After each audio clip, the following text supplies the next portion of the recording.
Hello ಸ್ನೇಹಿತರೆ, ಬನ್ನಿ ಈ ದಿನ ಒಂದು ಪರೀಕ್ಷೆ ಮಾಡೋಣ.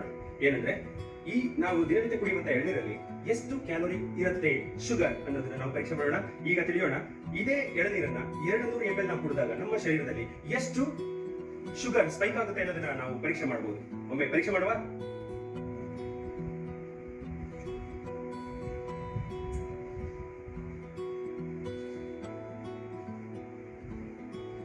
ಈಗ ನನ್ನ ಶರೀರದಲ್ಲಿ 37 mg ಅಷ್ಟು ಸ್ಪೈಕ್ ಆಗಿದೆ. ನನ್ನಲ್ಲಿ ಹಾಕಿರುವಂತಹ ಶುಗರ್ ಮಾನಿಟರ್ ಅದನ್ನ ಶೋ ಮಾಡ್ತಾ ಇದೆ.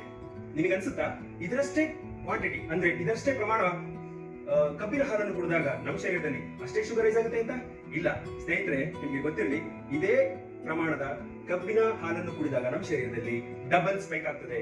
ಅಂದ್ರೆ ಕನಿಷ್ಠ 75 mg ಶುಗರ್ ನಷ್ಟು ಜಾಸ್ತಿ ಆಗ್ತದೆ, ನಮ್ಮ ಶರೀರದಲ್ಲಿ ಡಬಲ್ ಆಗುತ್ತದೆ. ನಿಮ್ಗೆ ಅನ್ಸುತ್ತಾ ಯಾವ್ದು ಬೆಸ್ಟ್ ಅಂತ? ಹಾಗಾದ್ರೆ ಡಯಾಬಿಟಿಸ್, ಶುಗರ್ ಮತ್ತೆ ಈ ಸಮ್ಮರ್ ಅಲ್ಲಿ ನಮಗೆ ಯಾವ್ದು ಉತ್ತಮ ಅಂತ ನಿಮ್ಗೆ ಅನ್ಸುತ್ತೆ? ಎಳನೀರಲ್ವಾ?